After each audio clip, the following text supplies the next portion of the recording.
Mommy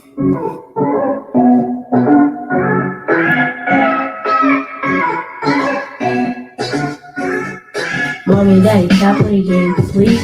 Makai been on the game all day. It's my turn. Not as yours. Can I have it? Why, Dad? Should I drop to the store? I finished. A day in the life with the berry. Join us, Damian and Youmone, a millennial couple, on the Millennial Marriage Podcast as we navigate the real life ministry of love, marriage, parenthood, and just overall life. Step into our world, the Millennial Marriage Podcast. Hello, everybody. Hello. It is Damian and Youmone with the Millennial Marriage Podcast. Yes. And we are up at 10 o'clock at night because this is the only time we could get these boys to go to sleep. And so we are hoping that you join us. Hopefully you subscribe so that you get the reminders. If you didn't, it's okay. Once you join us, like and subscribe and you'll know when we are on. What up, Millennial family? Hey, Millennial family. Did y'all see us yesterday? We were live yesterday at our son's, two of our sons' football game. And one plays flag and the other plays peewee. And so we went live because we wanted to share just a quick little nugget about friendships. What happened was my best friend came. She was in Tampa, but she lives in a different city. And so since she was so close to us, she decided weeks in advance that she was going to come down and she was going to spend a day with us and support our sons. She happens also to be their godmother. But the main thing we wanted to talk about was, how do you invite people into your friendships, or excuse me, into your relationship as a married couple?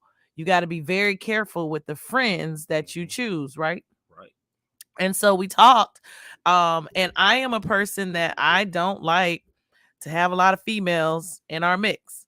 But this female, who also happens to be single, is near and dear to our heart. Okay, but she's not married, but she's near and dear to our heart, and she's always been there for us. And so we talked about, those characteristics of that person that you can let in, because I do believe there are people that you shouldn't allow into your marriage. I mean, single or married, I'm just saying. And so she supports our marriage. She supports our family and what we're trying to do, the vision and the dreams that we have for our family. And so she is a person that we can trust to come into our little circle. Yeah, close circle. Our close circle. She actually coined the phrase team burying. That's what we call ourselves. Team burying when I was pregnant with DJ, when we had the shower. And so those kind of people you allow to kind of get in your circle, and you keep those people near and dear to you. Our children love her dearly. They call her auntie, of course, because she's like my sister. She's like Damian's sister. But she's able to give sound advice to us and to me. And I guess if Damian, marriage, yeah, you need that advice. you do. You need somebody that's gonna say, hey, I don't know what you got going on, but this ain't right. So who's going to give you good advice? Yes. And I believe she gives sound biblical advice. See, I need people in my life that's going to back it up, support it with the word. I don't have time for, well, girl, you should. See, and Damian and I, we've been married almost 17 years. And so through the course of that time, we've had some ups and some downs, some highs and some lows. And I have had friends, people I call friends, that have said, girl, he tripping, girl, you better leave him. I mean, well, come on. You just can't drop everything. There are some things that you really got to pray and ask God to help heal your heart so you can get past it. But I need people in my corner that's going to support it with the word. I have family members, and I'm going to say it, my aunt, that sometimes when things don't go the way you want to go and you just leave, I had my family tell me, no, you got to go back. Even though sometimes you don't want to hear that, but my family told me you need to go back and make it right. So thank thank God for those people who's giving you that wisdom to say, because every time something goes on in a relationship, you shouldn't just up and run from it. You gotta sometimes you have to face it. Ooh, stay there. Say that one more time. You can't up and run because things don't go the way you want it goes. You have to sit down, you have to face it and come up with solutions on how to solve it so that it won't happen again. Can we say that there have been times where both of us have just up and ran when things get kind of tough? Yes, Yeah. yes, Right? yes. What does that look like? Does it look like physically running out the door like, I hate you, I don't want to deal with you? What does that look like? No, it ain't that. It's just when somebody's not listening or you feel like, because what I just saying for me, what I feel like is when somebody's not listening, then I just walk out. All right, enough is enough. You're not listening to me, so I just walk out, and that ain't the right way to handle it. Because how I expect somebody to listen may not be the way that they listen. And y'all, can we be real? This week that's why this is called communication. We had a little bump in the road, okay, where we have these little spouts, we disagree or don't hear each other clearly, and then we get mad, and then we don't talk to each other. And can we be honest as millennials? I'm sorry, we're just gonna be honest over here on this podcast. We didn't talk. We talked in passing, but we didn't talk like for what, 2 days maybe. Yeah, I mean, even the yeah. kids were like, y'all all right? And we're like, yeah, we're fine. And it all stemmed from just not hearing each other clearly. Like, I'm going to stand my ground, you're going to stand your ground, and nobody's listening to each other. And so we did have a spat. We're not on here saying, hey, we're the perfect couple. No, we did have a major disagreement, but it all came from communication. When I feel you're not hearing me, I shut down. And he does something he knows gets under my skin. He knows he does it. I hate to be ignored. Ooh, that is one of my pet peeves.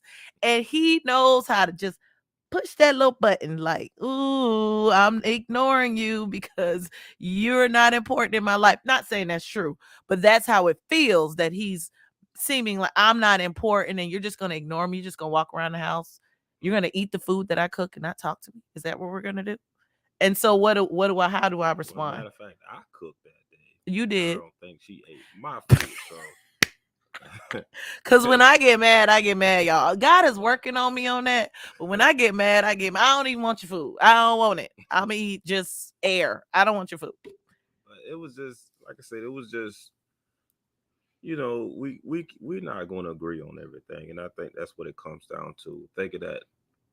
I may disagree, and she may disagree on certain things. That don't mean that we mad at each other. We should be mad at each other because we both disagree. So I think that's what we have to be careful about, that we're not going to agree on everything, and we can disagree on some stuff, and it's okay. It is definitely okay. So that's what I know you see Jamel's comment. Yeah. Cuz say he can cook. He got a little 2 to 3 dishes under his belt, but I wasn't going to eat not one of them when I was mad. I really got to ask God to help me with that, cuz I get mad and I'll just starve. I just won't eat. But you're right. Like, we have to get to the point where we can agree to disagree. And here's the thing. Let's talk about what it stemmed from. What did it stem from? The whole little disagreement, it stemmed from our kids. I mean, how often, like, we're at a point in our marriage right now, the arguments usually are centered around parenting disagreements. And I, for one, I'm a mom of 4 boys, so they have my heart and they play me a lot of times. And their dad, who's, you're strongly agreeing, won't allow them to play him.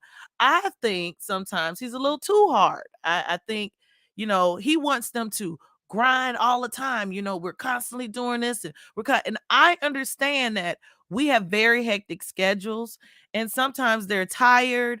They want to relax, they want to do these different things, and he's just like constantly, we got to grind because we've got this goal, we've got this going on it. And so sometimes I feel like he's not understanding their side, and even my side, needing that balance. We talked about balance last week. And on your side, how do you feel about it?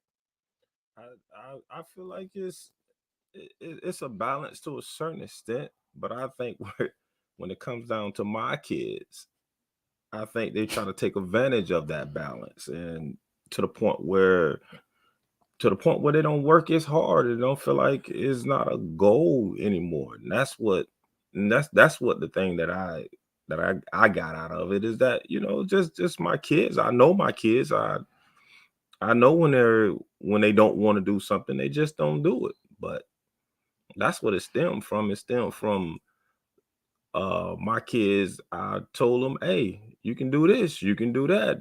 I'm only asking you to do this. I'm not asking you to do so much of that. It only takes about 15, 20 minutes. Y'all, listen, he's okay. He's not going in detail. He wants them to go to school. They go to school. They get to school about 6 a.m., right? School doesn't start till 7. He wants them to go to school from that time, from when we drop them off.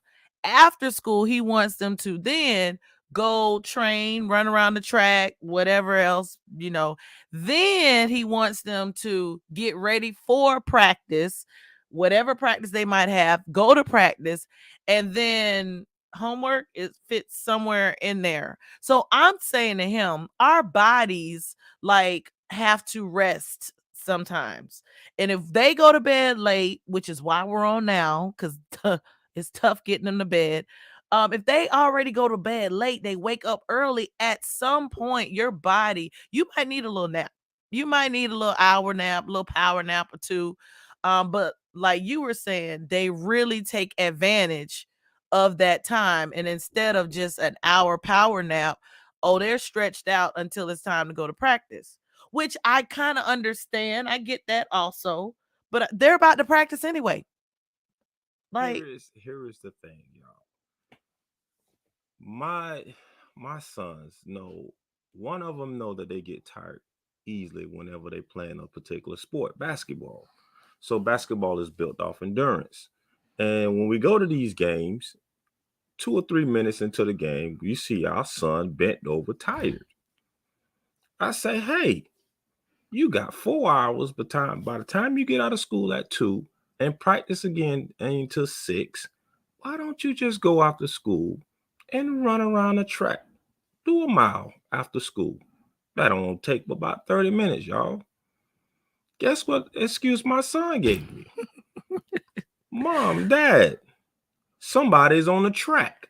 he did, y'all. That was a bad So I excuse. said, He so said Bam was on the track. Bam was on the track. I said, so why you still didn't run the 4 laps? I didn't know I can do it. So that was his excuse. But I'm trying to get him to understand that you about to get ready to play basketball. And this is the perfect time for you to build your endurance up for the game. That ain't 4 hours. That don't take 4 hours to do. He could have did that in 15, because when they do it before practice, it only take them 10 minutes to run 4 laps.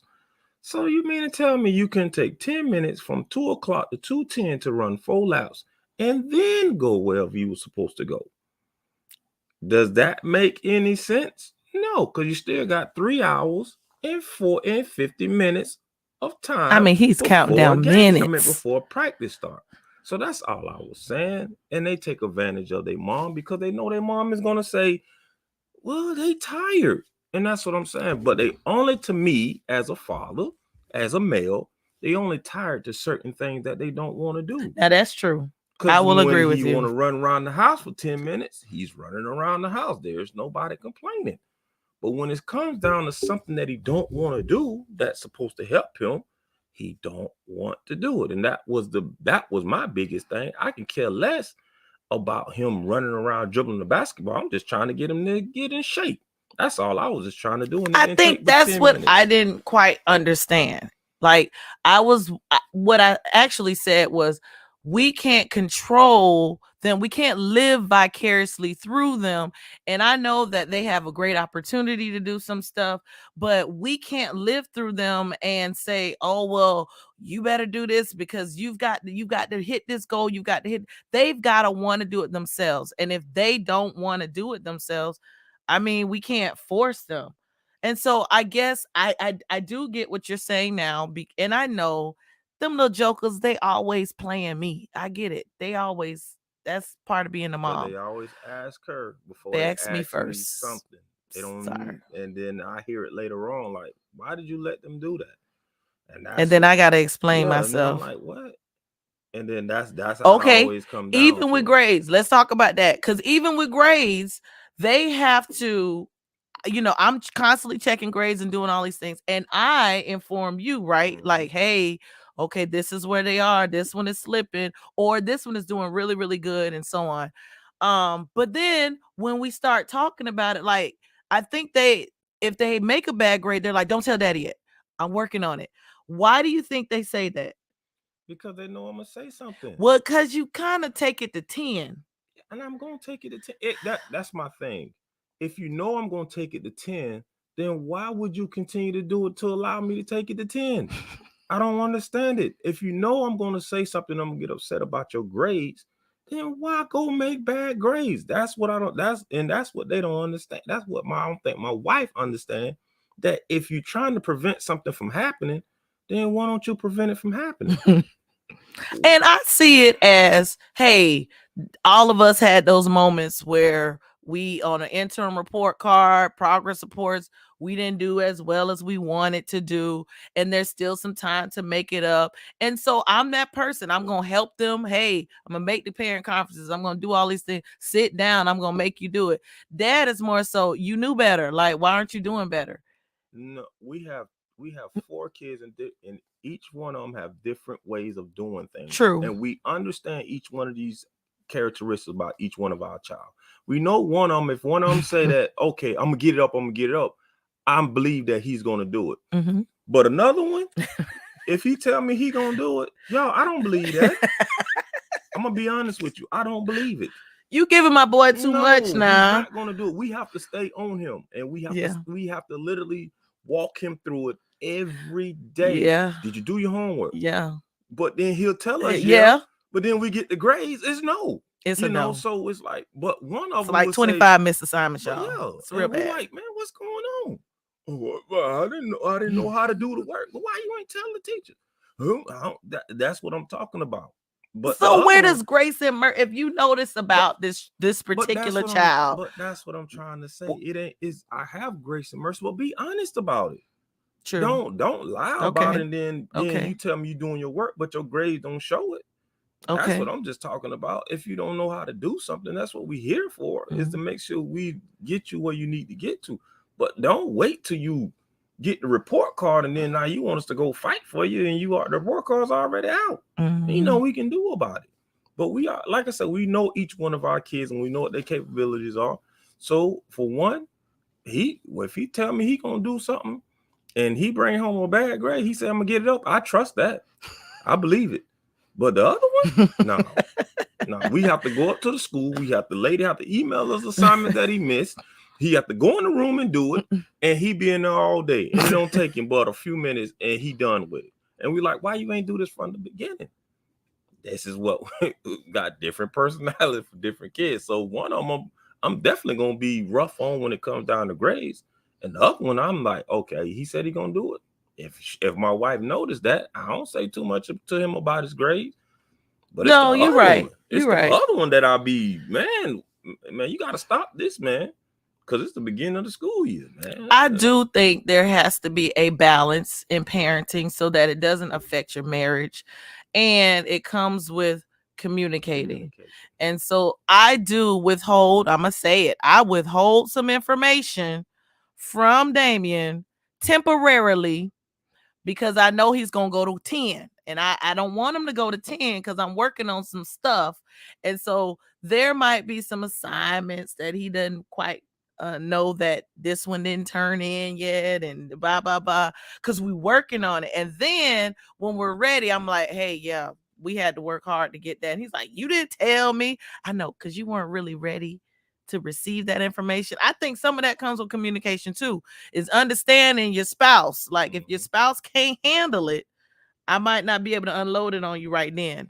I might have to help fix that little situation and then kind of, because I need peace in this house, y'all. We need peace in this house. It ain't got nothing to do with peace. It's just we just expect you to do what you need to do so you won't have so peace will remain in the house. I know, but we still need some peace. Yeah, we need a whole lot of that. But phew, Listen, y'all, we are trying to do this thing.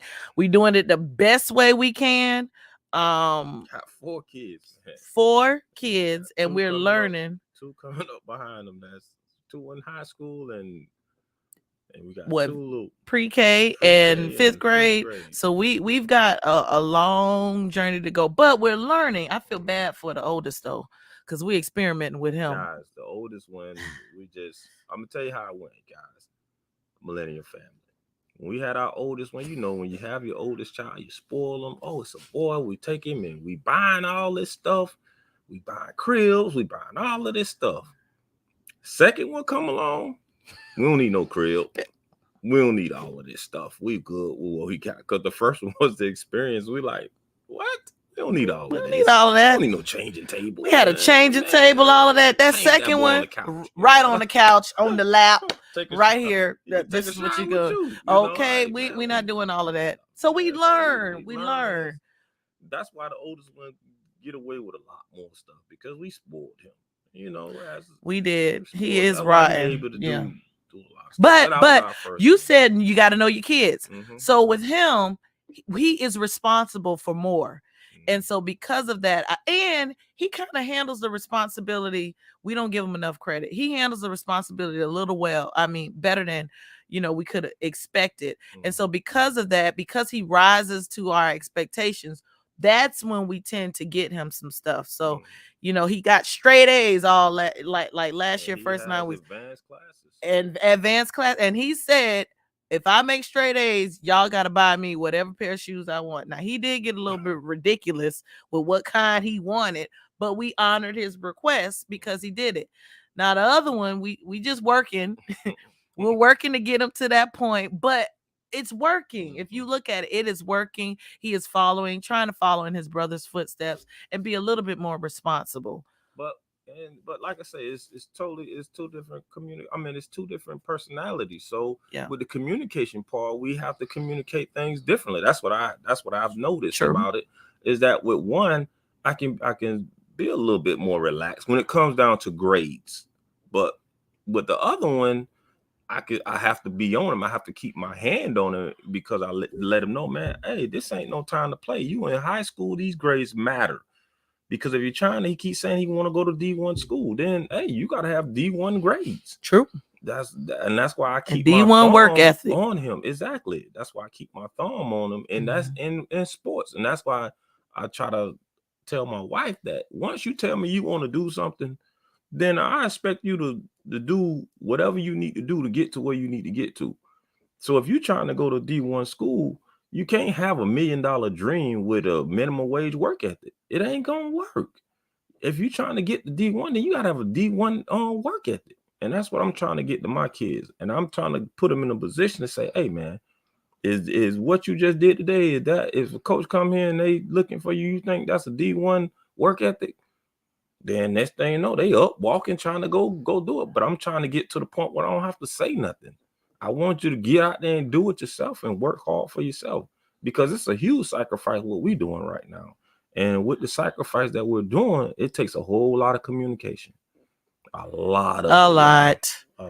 So those days up the kids? We were mad at each other. We didn't communicate as well. Everything broke apart. It did. I had to go to open house by myself just because I was like, I ain't texting him, telling him it's open house. He should know, which wasn't fair.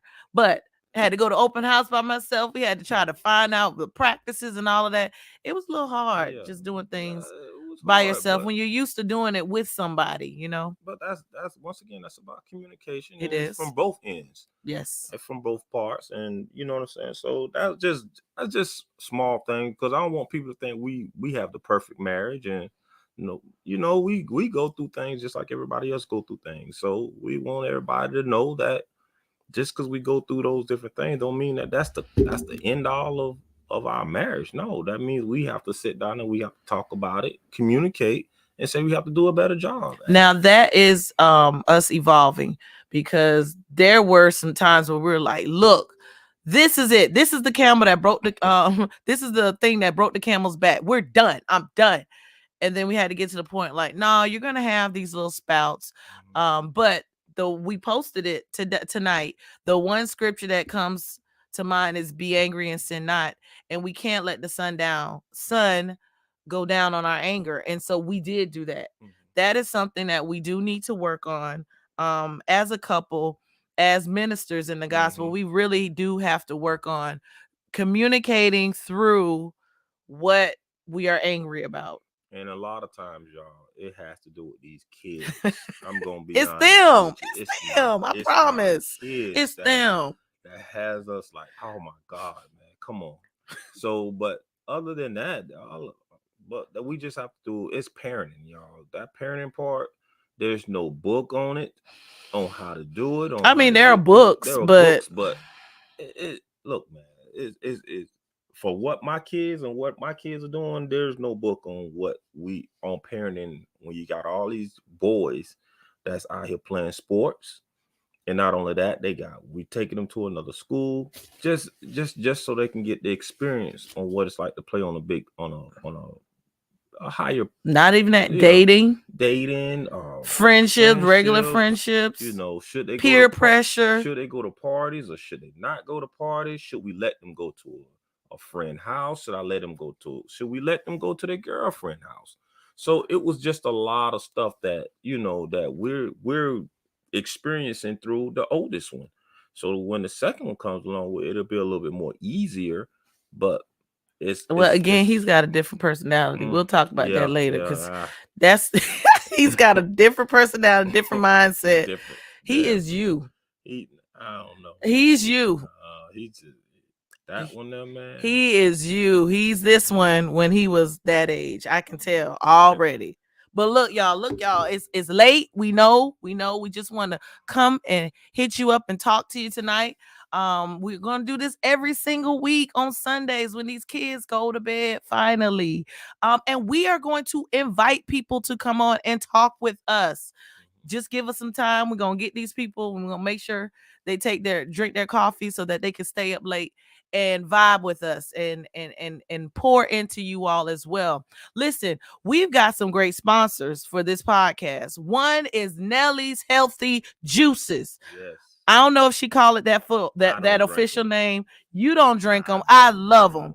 They are healthy. Listen, y'all, you need to hit us up if you want to know about it. Nellie's Healthy Juices. I have one a day, and it gives me all of the vitamins and the fruits that I need in the morning. And I go and I'm satisfied.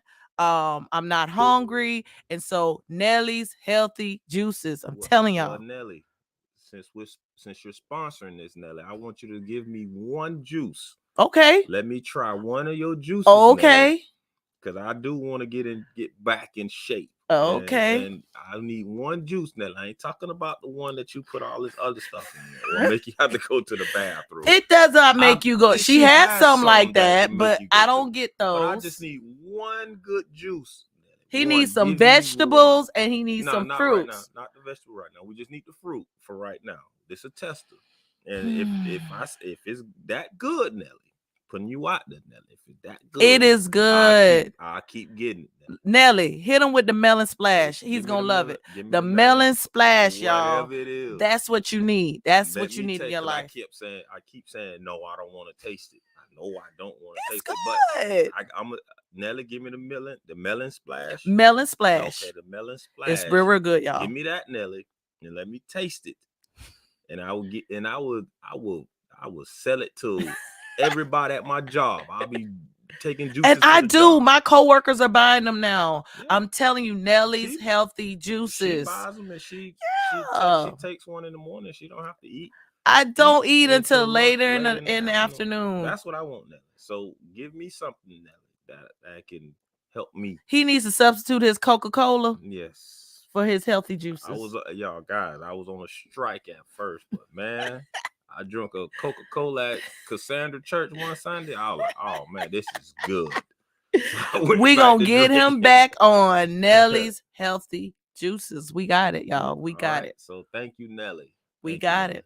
Listen, y'all, we appreciate y'all for joining us today. Yes. We love y'all. A lot of you are going to catch this in the replay, and that's all good as well. But please hit the like button, hit subscribe so that you get a notification whenever we go live. Because, hey, we're going to go live on Sundays, but there may be a time that we go live in the middle of the week. So we want you to have a blessed week, y'all. Yes. We appreciate you joining us, and we're going to hit you with our soundtrack as we exit. And people that's about this hurricane that is out there, I hope you guys are safe. Be as safe, well. y'all. Be safe, y'all. Be safe, y'all.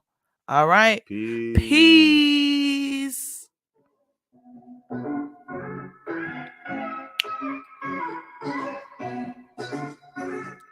Mommy and Daddy, can I play a game, please? Makai been on the game all day. It's my turn. Are you doing it? Can I have it? Mom, Dad, can I drive to the store?